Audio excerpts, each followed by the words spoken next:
गेहूं की सफल खेती। इस वीडियो के माध्यम से हम आपको बताएंगे गेहूं की A to Z संपूर्ण जानकारी, जैसे बुआई के समय कौन सी खाद देनी चाहिए, उन्नत समय, खरपतवार की रोकथाम, ग्रोथ, बढ़वार, वृद्धि और इसके अलावा पीलापन यदि हो रहा है तो उसकी कैसे रोकथाम कर सकते हैं, लगने वाले कीट, फंगस, इसके अलावा बीज उपचार, उत्पादन, उपज, सिंचाई, खाद का शेड्यूल, स्प्रे शेड्यूल और कौन सी सावधानी रखनी चाहिए आपकी गेहूं की फसल में अधिक उपज उत्पादन के लिए, कब कौन सी खाद देनी चाहिए। इस वीडियो के माध्यम से हम आपको संपूर्ण जानकारी देने वाले हैं। मैं हूं आपका दोस्त शिव कुमार, आप देख रहे हैं एडवांस एग्रीकल्चर यूट्यूब चैनल। चलिए शुरू करते हैं।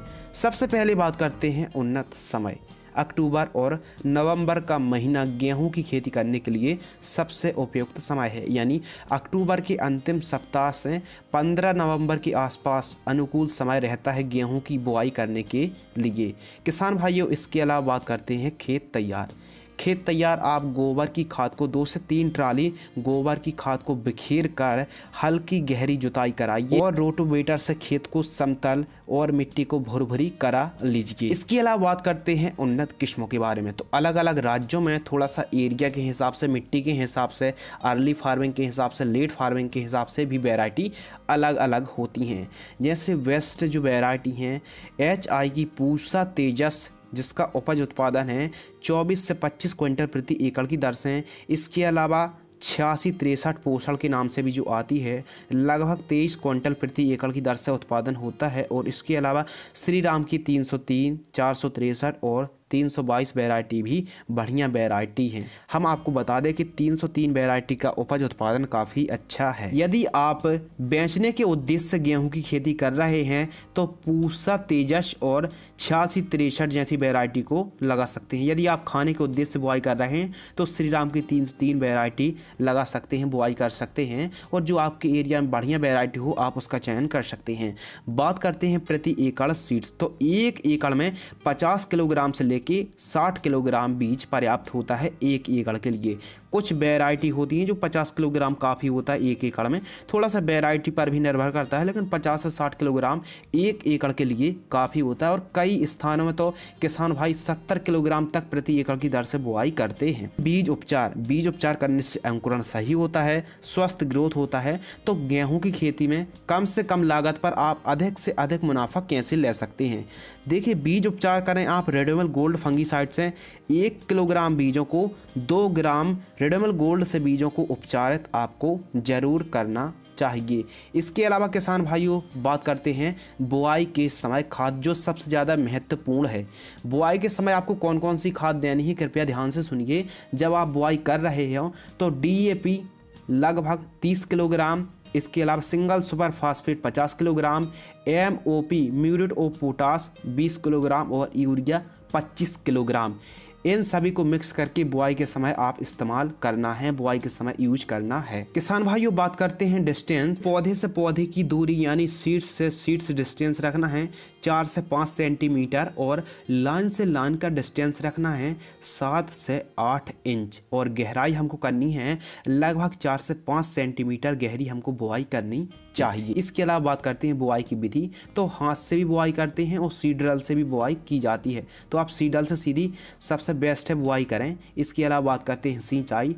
तो गेहूं की फसल पर पहली सिंचाई आपको बुआई से जस्ट बाद कर देना है और फिर 12 से 15 दिनों की अंतराल पर आप 15-15 दिनों की अंतराल पर सिंचाई करना चाहिए। गेहूं की फसल पर मिट्टी पर निर्भर करता है कितनी सिंचाई लगेंगी। नॉर्मली देखा जाए तो 5 से 6 सिंचाई की आवश्यकता पड़ती है। किसान भाइयों बात करते हैं खरपतवार नियंत्रण। तो बुआई के 24 घंटे के अंदर खाली खेत में ही आप पेंडामेथलिन 30% EC को 1 लीटर 200 लीटर पानी में मिक्स करके स्प्रे कर सकते हैं खाली खेत में।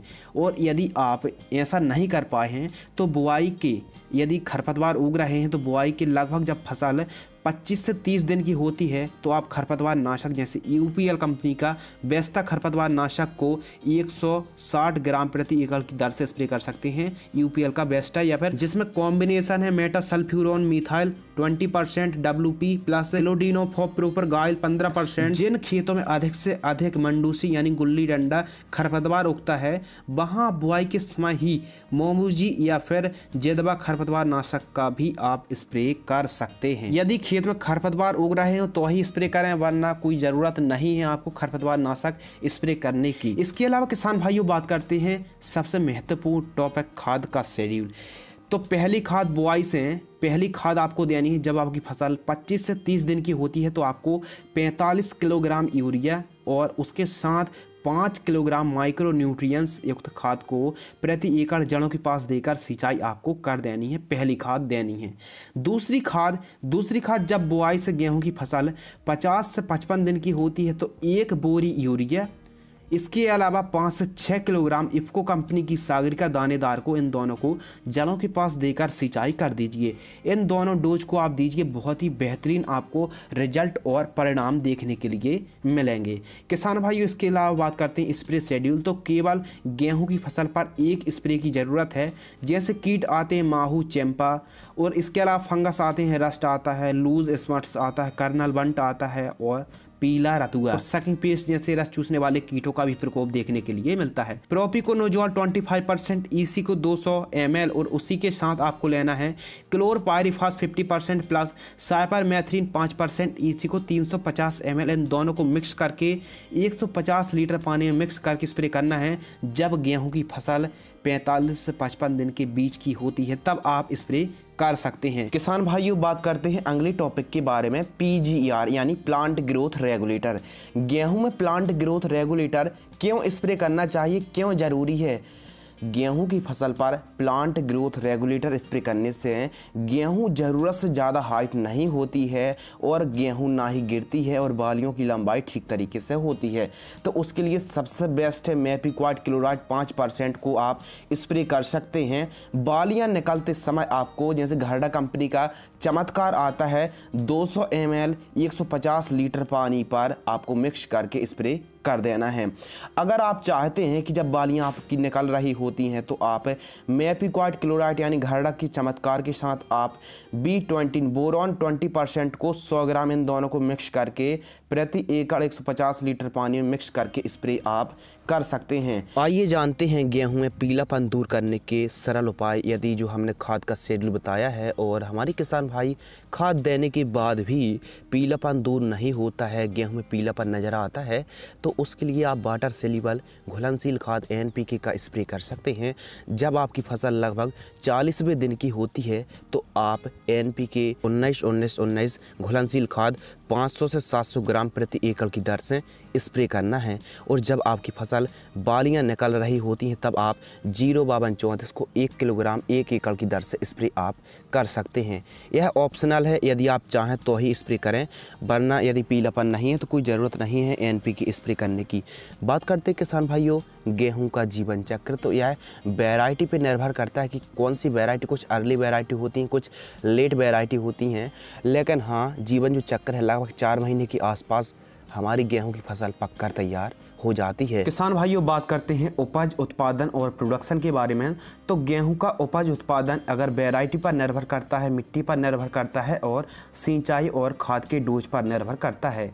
24 से 26 क्विंटल के आसपास प्रति एकड़ की दर से उत्पादन होता है और कई स्थानों पर लगभग 18, 19 और 20 क्विंटल की दर से उत्पादन होता है। तो कई इलाकों में लगभग 24 से 25 और 26 क्विंटल के आसपास प्रति एकड़ की दर से गेहूं का उत्पादन देखने के लिए मिलता है। बात कर लेते हैं खर्च के बारे में। तो हमारे किसान भाइयों को बहुत ही अच्छे तरीके से पता है कि 1 एकड़ में कितनी लागत लग जाती है गेहूं की, क्योंकि इसमें जैसे जुताई का खर्च, खाद का, स्प्रे का, बुआई, इसके अलावा कटाई, खरपतवार नाशक और भी अन्य खर्च लगते हैं। तो खर्च बताने की कोई भी ज़रूरत नहीं है। हमारे किसान भाइयों को बहुत ही अच्छे तरीके से पता है कि 1 एकड़ में कितना खर्च लग जाता है और आप कैलकुलेशन निकाल सकते हैं क्योंकि हमने पूरा शेड्यूल बताया है। इसके अलावा बात करते हैं आवश्यक बातें जो आप आपको जानना बहुत ही ज़रूरी होता है। गेहूं की फसल पर विशेष ध्यान रखना चाहिए सिंचाई पर। इसके अलावा खरपतवार नाशक का यदि आप स्प्रे कर रहे हैं, बिना गैस वाली 2,4-D का इस्तेमाल कर रहे हैं, तो कृपया ध्यान रहे कि पहले खेत पर सिंचाई कर लीजिए। जड़ों के पास पर्याप्त मात्रा में नमी होना चाहिए। नमी होगी तो हमारी फसल को लंबा झटका नहीं लगेगा। इसके अलावा बात करते हैं उन्नत किस्मों का। उन्नत किस्मों का ही आपको चयन करना चाहिए जो आपके एरिया में बढ़िया वैरायटी हो, जिनका उपज उत्पादन अच्छा हो। आप उन वैरायटी का चयन कर सकते हैं। इसके अलावा ज़रूरत से ज़्यादा यूरिया का इस्तेमाल ना करें, यानी 50-60 दिन के बाद 60 दिन के बाद आप यूरिया नाइट्रोजन का प्रयोग ना करें। यदि नाइट्रोजन का प्रयोग आप 60 दिन के बाद करते हैं तो कई प्रकार के रोग और कई प्रकार के डिजीज आते हैं। समय पर ही बुआई करना चाहिए और 1 एकड़ पर 50 से 60 किलोग्राम प्रति एकड़ की दर से बुआई करना चाहिए।